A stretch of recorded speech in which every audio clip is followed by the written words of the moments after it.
Hi అండి, అందరూ బాగున్నారా? ఏం చేస్తున్నారు అందరూ? నేను ఇప్పుడు మీకు కొన్ని చూపిస్తా ఫ్రెండ్స్. చూడండి, అవి నేను చూడని కూడా అనమాట. నేను పుట్టక ముందు కూడా నా దగ్గర ఉన్నాయి. అవి నాకు ఎలా దొరికాయంటే దొరికినవి తీసుకొచ్చి జాగ్రత్తగా దాచిపెట్టేదాన్ని అనమాట. అవి ఎందుకు నీకంటే ఏమో బాగా దాచిపెడదాం, మన పిల్లలకి చూపించవచ్చు కదా నాని, ఇవి మేము పుట్టక ముందు ఉన్నాయి అనమాట అనేసి దాచిపెట్టేదాన్ని అనమాట. అవి ఏంటి అంటే చూడండి ఫ్రెండ్స్, చూడండి అవి పైసలు అనమాట. అవి ఏంటి అంటే నేను నేను చూసిందేమో పావుల ₹1 నుండి చూసా ఫ్రెండ్స్ నేనైతే పైసల్ని. అంతకుముందు ఏం పైసలు ఉన్నాయో కూడా నాకు తెలియదు. అవి కూడా ఉన్నాయన్నమాట నా దగ్గర. చూడండి, దొరికినాయి నాకు.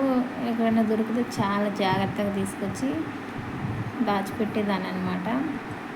ఆ చిన్న ముంత ముద్దుగా ఉందనేసి అందులో పెట్టేదాన్ని అనమాట. అవి చూడండి ఫ్రెండ్స్, ఇది ₹1 అనుకుంటా, క్లారిటీగా కనిపించట్లేదు వీడియోలో, కానీ ఇది ₹1. ఇది పావుల. ఇక్కడికి దాకా చూసా ఫ్రెండ్స్ నేనైతే. ఇది పావుల 25 అంటే పావుల, 50 అంటే ₹1 అనమాట. ఇది 10 పైసలు. దీనైతే నేను చూడలే ఫ్రెండ్స్. నేను పుట్టిన కాడ నుంచి అయితే పావుల నుండి చూసా పైసల్ని. దీన్ని ఏమంటారో కూడా నాకు తెలియదు ఫ్రెండ్స్. దీని మీద అయితే 1 ఉంది. దీన్ని ఏమని పలుకుతారో కూడా తెలియదు. అదనమాట ఆ పైసా. అది బ్లాక్ ఉందిగా, సరిగ్గా కనిపించట్లేదు.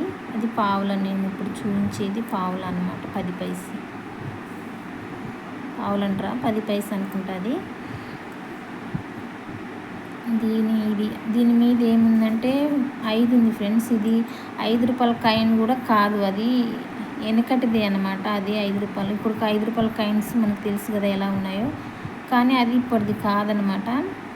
అది డిఫరెంట్గా ఉంది. ₹5 కాయిన్ అంటారు, మరి దాన్ని ఏమంటారో తెలియదు.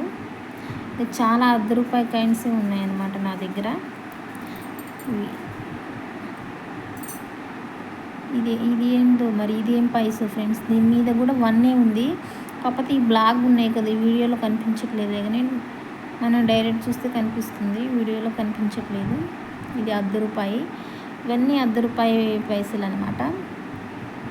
ఇలా ఎందుకు దాచిపెట్టానంటే, నేను ఇలా అట్లే నా కొడుకు చూపించుకోవచ్చు, నాని ఇది మేము పుట్టినప్పుడు ఈ పైస ఉంది నాన్న, మేము పుట్టక ముందు కూడా ఉంది, మేము పుట్టక ముందు ఈ పైసలు చూడలేదు, మేము పుట్టినప్పటి నుండి పావులనే చూసాం నాని, అలా చెప్పుకోవచ్చు గుర్తుగా అనేసి దాచిపెట్టా. మా ఆయన అనేటోడు, ఎందుకు నీకు పిచ్చిదానిలాక ఎక్కడన్నా దొరికితే దాచిపెడుతున్నావు ఎందుకు అని తిట్టేటోడు అనమాట.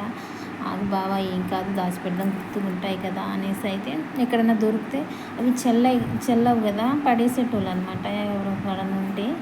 అది ఎప్పుడన్నా దొరికితే తీసుకొచ్చి శుభ్రంగా కడిగి తీసుకొచ్చి దాచిపెట్టేదాన్ని. ఆ ముంతలో పెట్టేదాన్ని, చిన్న ముంతలో ముద్దుగుంది అనేసి. అది ఎప్పటికీ మా బీరువాలో ఉండేదన్నమాట. అప్పుడు అందులో పెట్టేదాన్ని.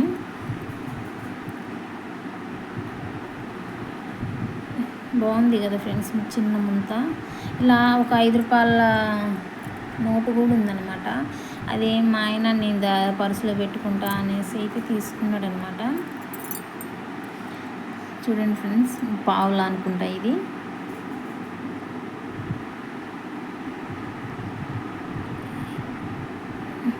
నేను ఎప్పుడు దొరికినా దాచిపెడదాం జాగ్రత్తగా, మళ్ళీ ఎక్కడైనా పెట్టేస్తే పోతాయి కదా అనేసి చిన్న ముంతలో వేసేదాన్ని. దొరికిందని ఎక్కడైనా దొరికింది తీసుకొచ్చి దాచిపెట్టేదాన్ని. అవి చెల్లవు కదా, చిన్నపిల్లల దగ్గర ఉన్న పడేసేటోళ్ళు అనమాట, పెద్దవాళ్ళ దగ్గర ఉన్న పడేసేటోళ్ళు కదా. అవి ఎప్పుడైనా నేను ఎట్లా వెళ్ళేటప్పుడు ఎక్కడైనా దొరికినా ఏం చేసినా జాగ్రత్తగా తీసుకొచ్చి ఇందులో చిన్న ముంతలో వేసేదాన్ని. చాలా ముద్దుగా అనిపించేది, జాగ్రత్తగా ఉంచుదాం. అది అంటే వెనకటి అంటే కొద్దిగా ఎట్లా తర్వాత డిఫరెంట్గా అనిపిస్తాయి కదా ఫ్రెండ్స్. ఓల్డ్ ఇస్ గోల్డ్ అంటారు కదా, అలా ఓల్డ్ మోడల్ కదా, ఓల్డ్ కదా పైసలు. మన పిల్లలకి వాళ్ళకి తెలియదు కదా, చూడరు కదా, వాళ్ళకి తెలియదు కదా. అప్పుడు ఈ పైసలు ఉండేనా అని, ఇవి చెల్లినాయి అని చూపించవచ్చు అన్నట్టు నేను దాచిపెట్టేదాన్ని అనమాట. ఇవన్నీ ₹1 ఇక్కడ వేస్తున్న లైన్గా. ఇవన్నీ 25 పైసలు అనమాట. 25 పైసలు అంటే ₹1 అనమాట. ఇవి ₹1 చాలా ఉన్నాయి. ఇప్పుడు వేసింది పావుల, ఇది ₹1 అనుకుంటా. ఇది పావులు అనమాట. అంటే పావులు అంటే ఎంత 20 25 అనుకుంటా పావులు అంటే. ఇవన్నీ పావులాలు 3-4 ఉన్నాయి అనుకుంటా. ఇలా దాచిపెట్టేదాన్ని ఫ్రెండ్స్ నేనైతే చాలా జాగ్రత్తగా. మా ఆయన తిట్టేటోళ్ళే కానీ ఎందుకు నీకు ఇలా పిచ్చిదానిలాగా దాచిపెడుతున్నావు, ఎందుకు ఎరుకు వస్తుంది ఎక్కడ ఉంటే నీకు చెల్లని ఎందుకు అని తిట్టేటోడు అనమాట. ఏం కాదులే బాగా గుర్తుకుంటాయి అనేసి తీసుకొచ్చేదాన్ని. అలా ఎన్నిసార్లు తిట్టిండో మా ఆయన అయితే నన్ను, ఎందుకు పడేయి అని తిట్టేటోడు అనమాట. ఆయన తిట్టినా అంత పట్టించుకునేదాన్ని కాదు. మన పిల్లలకు చూపించవచ్చు కదా, ఇవి వెనకటి పైసలు అని వెనకటి డబ్బులు ఇలా ఉండేటి అనేసి చూపించవచ్చు కదా అనేసి తీసుకొచ్చేదాన్ని. ఇది వీటి మీద 1 ఉందన్నమాట. ఏం పైసలు కూడా నాకు తెలియదు. ఇది దీని మీద 5 ఉంది. ఇది 5 రూపాయల కాయిన్ లాగా ఉంది కొద్దిగా, కానీ 5 రూపాయల కాయిన్ అయితే కాదు, డిఫరెంట్గా ఉంది అది. ఈ ఫ్రెండ్స్ నా దగ్గర ఉన్న వెనకటి పైసలు అనమాట ఇవి. మీ దగ్గర ఎవరి దగ్గరన్నా ఉన్నాయా ఫ్రెండ్స్ అంటే కామెంట్ చేయండి. నా దగ్గర ఉన్నాయి, వీడియోలో చూపిస్తామనేసి అయితే తీస్తున్నా ఈ వీడియో. వీటిని ఇక జాగ్రత్తగా చిన్న ముంతలో అయితే వేసి దాచిపెడతా. ఇవి ఫ్రెండ్స్ నా దగ్గర ఉన్న పైసలు, వెనకట పైసలు, ఇప్పుడు చెల్లని పైసలు అనమాట. ఓల్డ్ ఇస్ గోల్డ్ అంటారు కదా ఫ్రెండ్స్, ఎప్పటికైనా పనికి వస్తాయి కదా అనేసి దాచిపెట్టేదాన్ని అనమాట. ఇవన్నీ ఇక ముంతలు వేసి దాచిపెడతా. బావ వీడియో చేయనా బావ ఇచ్చి ఈ పైసలన్నీ అని ఒకరోజు అంటే చేరాదు నీ ఇష్టం అని అన్నాడు అనమాట. అందుకే చేస్తున్నా. ఏది చేసినా మా ఆయనకు చెప్పి చేస్తా ఫ్రెండ్స్ నేనైతే. మా ఆయన నన్ను ఎంత మంచిగా చూసుకుంటాడో మా ఆయనకి కూడా నేను అంత గౌరవం ఇస్తాను అనమాట. ఓకేనా ఫ్రెండ్స్, ఇవి నా దగ్గర ఉన్న వెనకటి పైసలు అనమాట. మీకు చూపించుదామనేసి అయితే చూపించా. మా వీడియో నచ్చితే లైక్ చేయండి ఫ్రెండ్స్, షేర్ చేయండి, సబ్స్క్రైబ్ చేసుకోండి. చూస్తున్నారులే కానీ మా వీడియోస్ లైక్ అయితే చేయట్లేదు ఫ్రెండ్స్, లైక్ చేయండి. ఓకేనా, బాయ్.